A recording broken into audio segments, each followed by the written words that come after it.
Hi everyone, I'm Tally, this is Farrell, this is Megan, and we are Bored of It. And welcome to our Bored of It Best Board Games for Two Players, not specifically designed for two players, games. Episode 11. Episode 11. So, Need a new title, it's too hard. no, you just need to remember it. You've said it 11 times. Well, That's true. 10 and a half. So this is our series where we answer the question, is this game good for two players? So very easy to find lists of two-player only games that are good, but sometimes you see a game, you really like the look of it, but you go, is it any good for two players if it's made for 4 players, 6 players, 8 players? Mm-hmm. So we're going to go through our kind of favorites that we've been playing. I think it's been a while since we've done one of these videos, so our favorites over the last half year, that fall into this category that we really enjoy playing at too. So let's begin with Come Sail Away.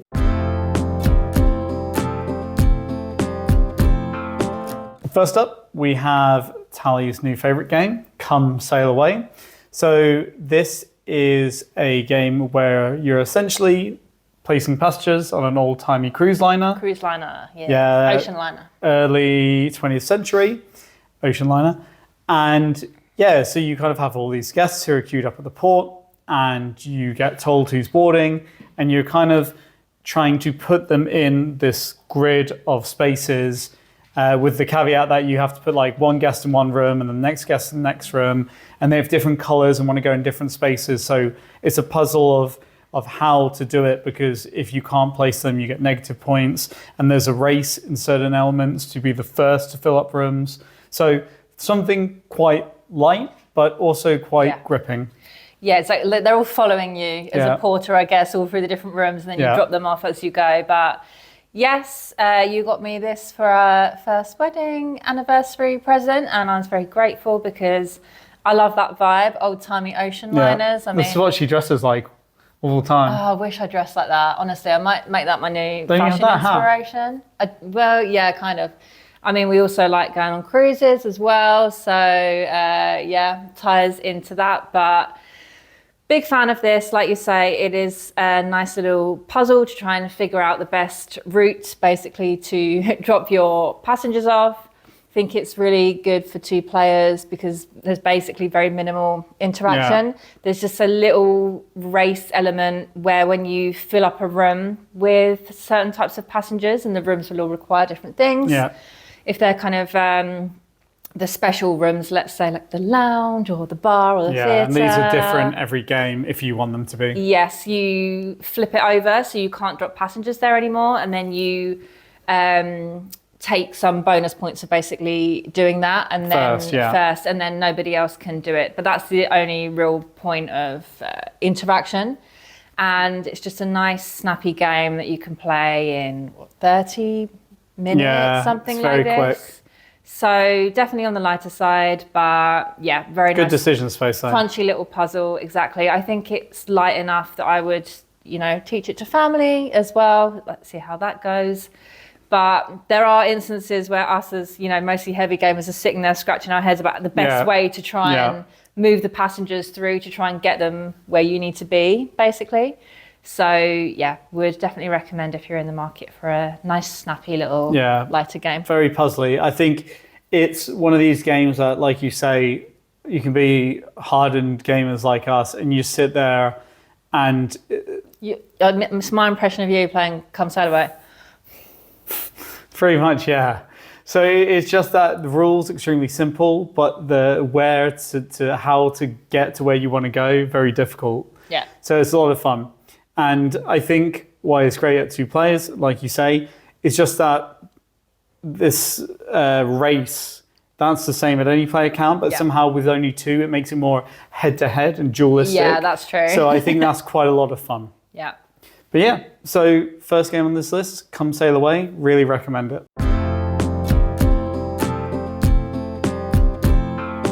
Next up, we have Galactic Cruise, keeping with the theme of cruising. Cruise games. And this is cruises in space. So this is kind of one of the hot new games of this year. Mm-hmm. And we received this as a review copy.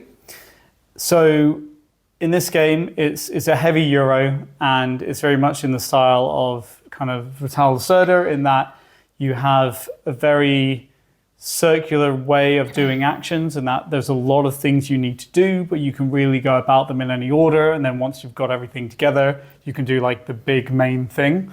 But it's a bit more friendly than that. I think a bit more simple, more accessible. Definitely accessible, despite being so heavy.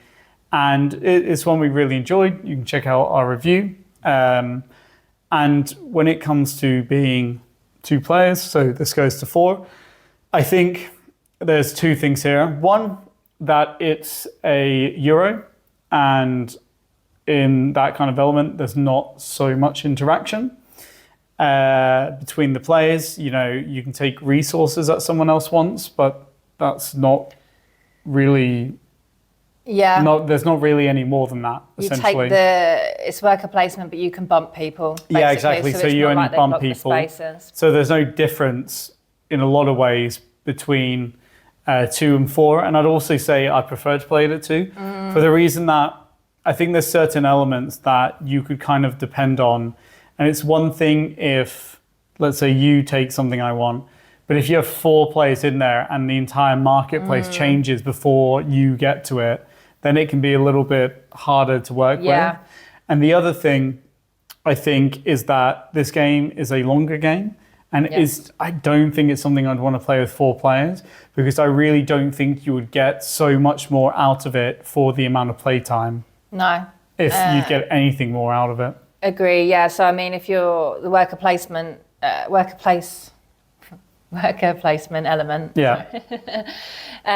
is the same, right? Because you just, like I said, bump people. It doesn't matter if I'm bumping you or another player. The only consideration, obviously, is that that player then gets another worker back and they can take another action.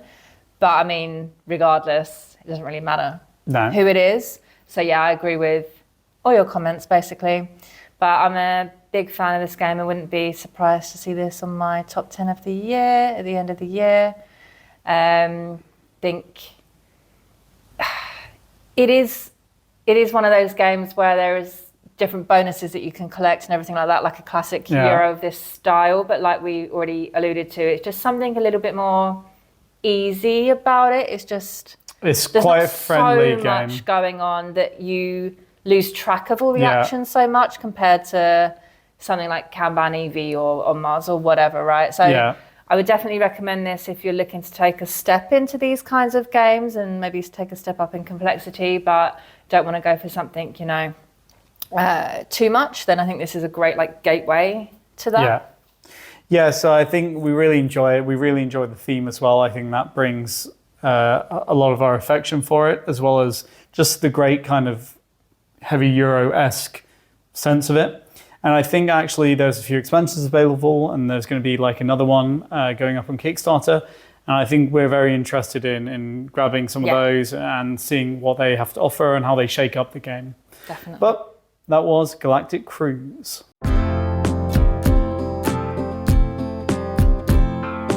While we don't have the box for our next game, because we lent it to a friend, we'd still like to talk about it. And that game is Lost in the Shuffle. This is a puzzle game we were sent for review. And as we kind of alluded to when we reviewed it in one of our board game highlights videos, essentially, we didn't know what to expect, but we accepted it. We thought, let's give it a go. And it really blew our minds. It became our obsession for a couple of weeks. We spent hours and hours and hours at the table. And essentially, it's a kind of 52 card deck, unique cards. And there's puzzles all over them. And you're basically just given this game and a website to enter clues into, the answers, or to get clues from. And away you go. You just kind of... start rifling through the deck, just rifle through and see what you can eyeball and pick out. Can I figure this one out? And it was such a rewarding experience. It was so much fun. Classic kind of escape room type thing in a box, except it's just puzzles. And there's such a variety of puzzles as well, and we just enjoyed it so much. And I think coming to 2 players, it's one of these things where at times we were a little divided, even with us, where we were taking different puzzles each, but at least with 2 of us we could sit next to each other and maybe like give opinions, or we would work together on some. Whereas I think it would be a hard thing to do with more. So I think 1 or 2 is the ideal player count, although you could really play with a family, or I just think it's because it's often maybe 1 card, maybe 2 or 3. Yeah. It's really hard to have everyone crowding around, manipulating, you know, if you have 3, 4, 5 people. 100%. So I think this is a terrific couple game, and this is something I'd recommend to anyone who likes puzzle games and escape rooms and those kind of things. Yeah, like you said, even with 2 of us, sometimes I would start working on something, you'd be working on something a bit separate, and then you try and like butt in on my puzzle that I was trying to solve, and I'm like, just, you know, get out, it's my puzzle to solve. But sometimes I'm like, oh, go on then, like, okay, I'll use your solve help. it immediately. Yeah, I mean, for the most part. So yeah, I think it's something, reminds me a bit in that way of macro. Is that what it's Crime called? City. Yeah. Where we've always said that we wouldn't particularly want to play that with more than 2, because you're all kind of looking for the same thing. That it's just like, it's more of a spatial thing, I guess. With Lost in the Shuffle, you could start handing out the puzzles, but yeah, at some point you do want to be like, hey, what do you think about that? And it's on a small deck of cards, you know. I think that's just more difficult with more people. So 100% recommend to play this with 2 people or just solo. Yeah, so please check it out if you're at all interested. It definitely deserves more attention. Yes. Lost in the Shuffle.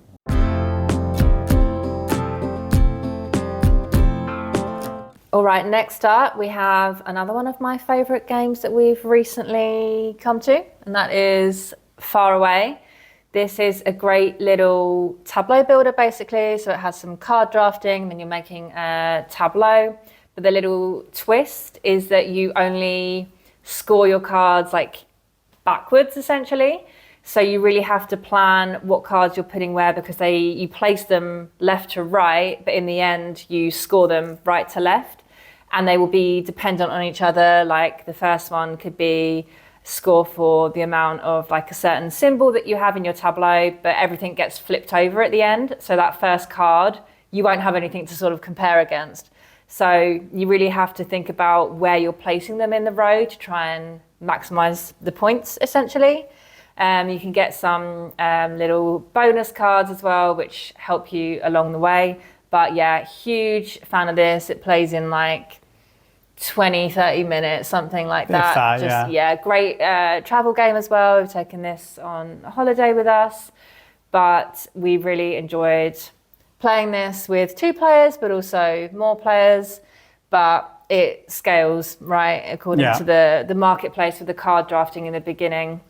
So it's just as tight, let's say, if you have 2 players versus well, I'd say, in fact, it's even tighter because you have a bigger marketplace if you go earlier when you have more players. Okay, yeah. So if you want a tighter experience, then playing this at 2 is the way to go. Mm-hmm. So yeah, I think it's the epitome of a game where you basically play it once and then you are like, what the hell was that? I don't understand what happened. Why do I not score for anything? Yeah. And then you have to play it a second time and do it again. And then now it starts to click and then you're like, oh, actually, this is really interesting because everything's backwards. And yeah, I mean, it's a terrific drafting game. There's a lot of spicy decisions in terms of what do you take, how risky do you be, because you're trying to, a lot of cards require you to have X amount of symbols and those symbols have different rarities. There's a lot of gambling as well on what will come up, but not only what will come up, but what you can actually get. Yeah. Because you're pushed and pulled between, you want your cards to go kind of ascending in their number, and they all have a number from 1 to 50 or something, I don't know. And so you want to go up because then you kind of get these bonus cards which give you free symbols and special stuff. But generally, for kind of getting the big scoring cards and getting symbols is counterintuitive because you get the symbols on the lower ranked cards. So you want them to the right, which then doesn't get you the bonus cards. You want them to the left, the symbols. No, you want them to the right. No, because if you have symbols on the right, then you it scores for everything. You do. If it's the symbols are the rightmost card, every card uses them. Yeah, true. Yeah. I'm just like, yeah, true. Thank you. Even now, it's like tricky to grasp. yeah, it's even though harder it's one to of my see favourite it. games from this year. Harder to see when you're just doing this with your hands. That's true. Yeah, Yeah. you need the cards in front of you to explain it. So yeah, but yeah, again, I think it's just such a quick game at 2 players. You get multiple sessions.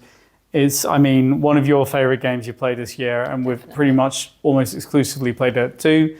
And when we played with more, I didn't think there was that much more of an experience, to be honest. It's just that if you go earlier, which you do if you play the lowest number card in the previous round, you get more choice. Yeah. And I think it's somehow almost more interesting with less choice when there's more of a scramble and more risk playing at 2 or lower player counts. Yeah, exactly. So yeah, if you're in the market for a little game that's just basically 2 little decks of cards, which are about that big, so very easily transportable, nice crunch. What I really find funny about this game is even after we've played it quite a few times now, I will start flipping over my cards and be like, no, because I didn't put them in the right place. Yeah. So it's still kind of interesting, and it can still trip you up even after you've played it a lot of times. Yeah. So there's always like some fun to be had with that. So would recommend.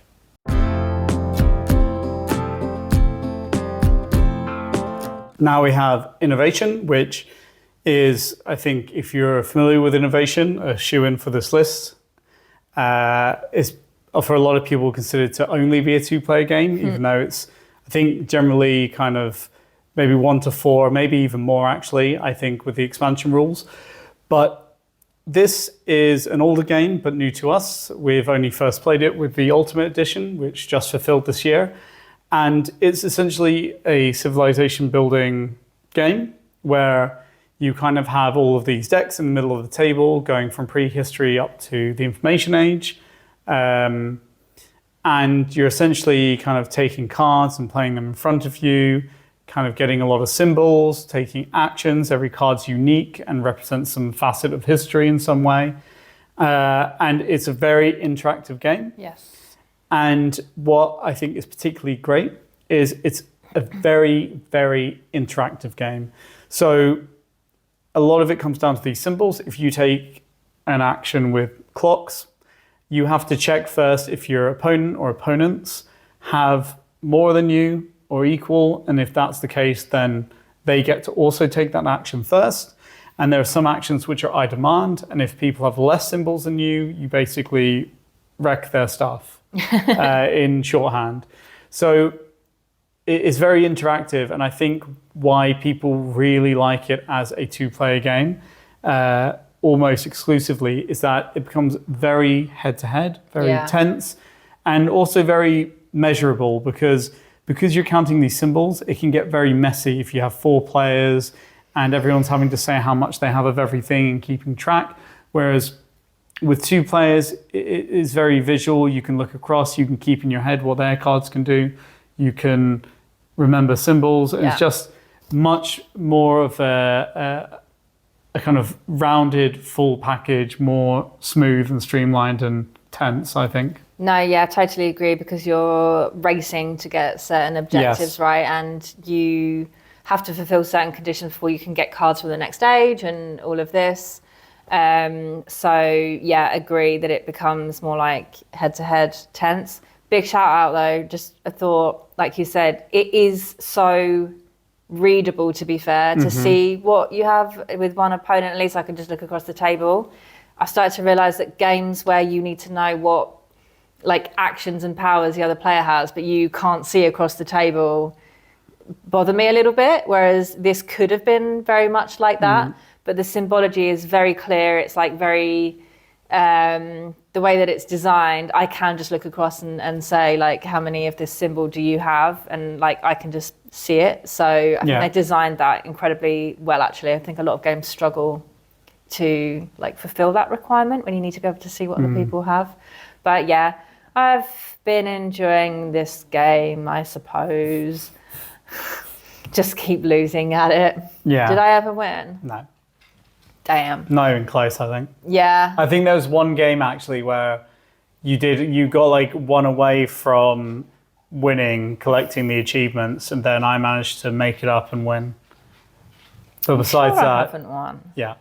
But besides that, it's been pretty much steamrolled you every time. I thought I managed to like pull something off in the end at some point, but maybe that was just like even getting close to your score was like an achievement for me because I was so far away. But yeah, no, it is very enjoyable to try and. Well, maybe you have won. I think I've won. Maybe the last time you managed to do it, yeah. Thank you. I want a formal apology on camera. Thank you. Glad that we all witnessed this. Yeah.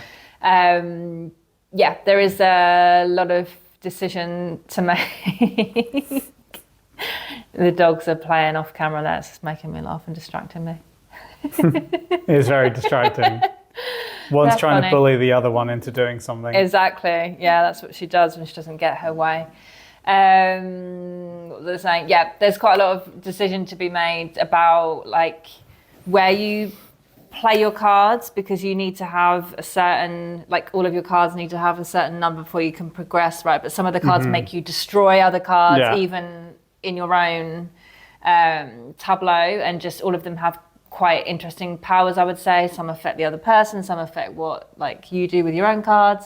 And it has this thing like called like splicing, where because you put splaying.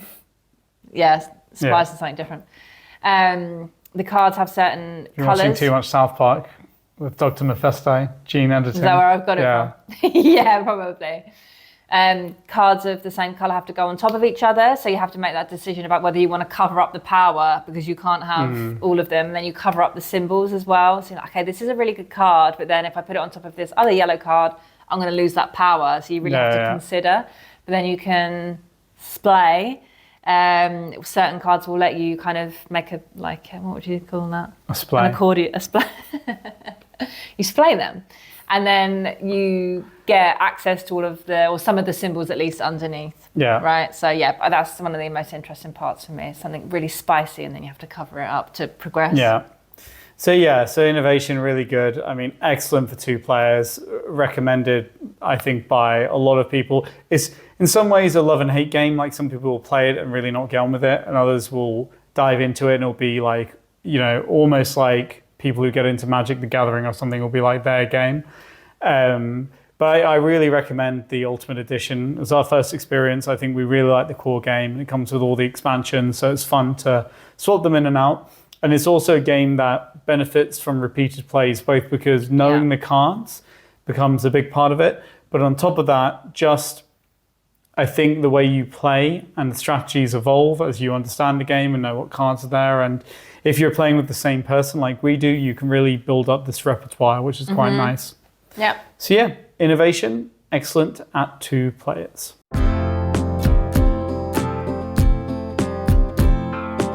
We have Salton Sea, another extremely heavy Euro, but this time in a very, very small box. So this is one of our favorite themes about energy production. Here you're trying to create lithium batteries and geothermal energy from brine extraction. So you know we're all in on this game, and this was received as a review copy. And in this game, it's very, very heavy. You're 2 different corporations, and you have a lot of different actions you can take. And like we said, the kind of point is to create these energies, and through doing that, getting points in some way. There are different ways you can do that. But I think one thing we really like about this game is how there's like a lot of different actions, kind of an overwhelming amount. But each action is actually extremely simple. And the difficulty kind of comes from the very tight resource management and how to get to where you want to go, not necessarily the complexity of there being so much to do. There's just a lot of different options at your disposal. And the most spicy part is the fact that when you pay for stuff, it's kind of cards in your hand. So you have these money cards, but the money cards are also action cards. So they let you do kind of improved versions of the basic actions. And there's kind of $1 cards, $3 cards, and $5 cards. And they obviously get better and better the more expensive. But if you break something, you don't get change. So that's another thing that you have to manage. So it's just a really spicy decision, because you could have a card that is the cornerstone of what you've been doing for the last 20 minutes, but now you have to give it up because you have to pay for something. You can't proceed unless you give it up. Yeah. And just really spicy, really, really great Euro game. Yeah. I think we enjoyed to play it at 2 players. It can get a bit long probably. So yeah.